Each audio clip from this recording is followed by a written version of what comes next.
এটা ছিল reception bride সাজানো।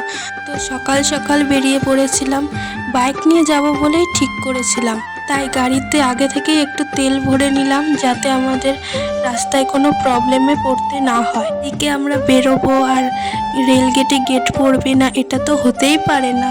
কি আর করা যাবে, তাই একটু ওয়েট করলাম। ট্রেনটা খুব ফাঁকা ছিল, ট্রেনটা দেখে মনে হলো ট্রেনে গেলেও হতো, বাট বাইকে যেতে আমার খুব ভালো লাগে, তাই ট্রেনের আশা আর করিনি। যাই হোক, তো আমরা দেখো মেন রোড দিয়ে যাইনি, আমরা ভেতরের রাস্তাটা ধরি যাতে আমরা শর্ট টাইমে পৌঁছে যেতে পারি। তো তারপর ভালোবেসে আমাকে দুটো চকলেট কিনে দেয়, সেটা পেয়ে আমার মনটা তো অনেক ভালো হয়ে যায়। তারপর সোজা ব্রিজ পার করে দেখো একটা সুন্দর মন্দির, কত সুন্দর লাগছে মন্দিরটা, তাই না? তো আজকের আমার লোকেশনটা তোমাদের বলা হয়নি, আমার লোকেশনটা ছিল রানাঘাট পাঁচবেড়িয়া। আজকের গুগল ম্যাপও আমাদের একদম ঠিক রাস্তা দেখিয়েছে।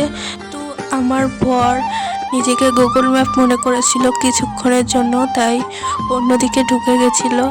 বাট আমার ব্রাইডের লোকেশন একটু ভেতরে ছিল, তাই আমাদের একটু প্রবলেম হয় যেতে। যাই হোক, আমরা টাইম মতো পৌঁছে যাই ব্রাইডের লোকেশনে। তো দেখো বাইরের ডেকোরেশনটা খুব সুন্দর করেছে, তোমাদের একটু দেখিয়ে দিলাম। এবং ভেতরে গিয়ে দেখি ভেতরের ডেকোরেশনটাও খুব সুন্দর করেছে। আর গিয়ে তো দেখি আমার ব্রাইড আমার জন্য একেবারেই রেডি হয়ে বসে আছে। তো তোমরাও শুনে নাও ও কেমন কি সাজতে চায় আজকে। ওর কোনো রিকোয়ারমেন্ট ছিল না, তো পুরোটাই আমার ওপরও ছেড়ে দিয়ে আমি আমার মতো করে ওকে সাজিয়ে দিই। তো তোমরা দেখে জানিও আজকের আমার এই মিষ্টি ব্রাইডকে তোমাদের কেমন লাগলো। তোমরাও চাইলে তোমাদের স্পেশাল ডেটে আমাকে বুক করতে পারো। আজকের মতো সবাইকে টাটা, দেখা হচ্ছে পরের ভিডিওতে।